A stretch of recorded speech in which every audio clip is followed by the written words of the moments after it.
Hi guys, ఇప్పుడే Mirai movie చూసేసి వస్తున్నాము. స్టోరీ 9 సీక్రెట్ బుక్స్ ఉంటాయి. ఈ 9 సీక్రెట్ బుక్స్ కి పవర్స్ ఉంటాయి. విలన్ వాటిని కాంకర్ చేయడానికి ట్రై చేస్తా ఉంటాడు. హూ ఇస్ మంచు మనోజ్ గారు. మూవీ స్టార్టింగ్ లోనే విలన్ 6 బుక్స్ ని కాంకర్ చేసేసాడని చూపిస్తాడు. సో 7th బుక్ నుంచి స్టోరీ స్టార్ట్ అవుతుంది. ఈ 9 బుక్స్ ని 9 మంది కాపాడుతా ఉంటారు.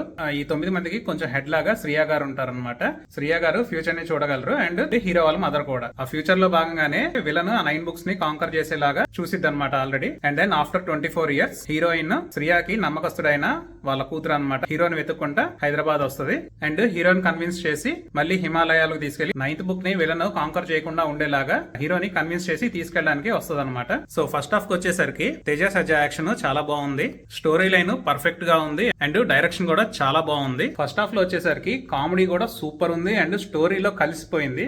ఈ మధ్య కాలంలో అంత మంచి కామెడీ చూసి చాలా రోజులైంది అనిపించింది. బ్యాక్గ్రౌండ్ మ్యూజిక్ వచ్చేసరికి కూడా చాలా బాగా కొట్టారు, కానీ ఇంకా ఎక్కువగా వాడాల్సింది బ్యాక్గ్రౌండ్ మ్యూజిక్ అనిపించింది. ఎందుకంటే కొన్ని సీన్స్ లో ప్లెయిన్ గా వెళ్ళిపోయింది. ఫస్ట్ హాఫ్ ఎండింగ్ కి రేటింగ్ అయితే మాత్రం ఖచ్చితంగా సాలిడ్ 9 ఇవ్వచ్చు. అండ్ ఇంటర్వెల్ సీన్ కు ముందు వచ్చే ఆ ఫైట్ ఒక 10 minutes మూవీని తినేసిందని చెప్పాలి. కొంచెం స్లో అయింది అక్కడ movie. Coming to second half కొంచెం బాగానే స్లోగా స్టార్ట్ అయింది అండ్ ఆల్రెడీ మూవీ కొంచెం సీరియస్ మోడ్ లో వెళ్తుంది. అక్కడ కొంచెం కామెడీ పెట్టాలని చూశారు గెటప్ సీన్ గారిది వాళ్ళది. అది అసలు సెట్ కాలేదు. మేబీ ఫ్యామిలీ ఆడియన్స్ కొంచెం ఎంజాయ్ చేయొచ్చేమో. సెకండ్ హాఫ్ లో క్లైమాక్స్ ముందుగా ఒక ట్రైన్ సీక్వెన్స్ ఉంటది ఆల్మోస్ట్ 10 minutes. ఆ 10 minutes కనుక తీసేసి ఉంటే మూవీ ఇంటెన్సిటీ ఇంకా బాగా క్యారీ అయ్యేది అని అనిపించింది నాకు. కాకపోతే లాస్ట్ లో క్లైమాక్స్ లో ఒక చిన్న ట్విస్ట్ ఉంటది. జనరల్ గా మూవీ చూసే ఆడియన్స్ ఎవరైనా గానీ హీరో విలన్ 9th బుక్ ని కాంకర్ చేయకుండా ఆపుతాడని అనుకుంటారు. కానీ విలన్ దాంట్లో ఉన్న పవర్ ని కూడా కాంకర్ చేసేస్తాడు. అప్పుడు దాకా హీరో దగ్గర మిరాయ్ అని ఒక స్టిక్ ఉంటది, దానికి కొన్ని పవర్స్ ఉంటాయి. బట్ లాస్ట్ సెకండ్ లో రివీల్ చేస్తాడు అది శ్రీరాముడు వాడిన ధనస్సు అనమాట.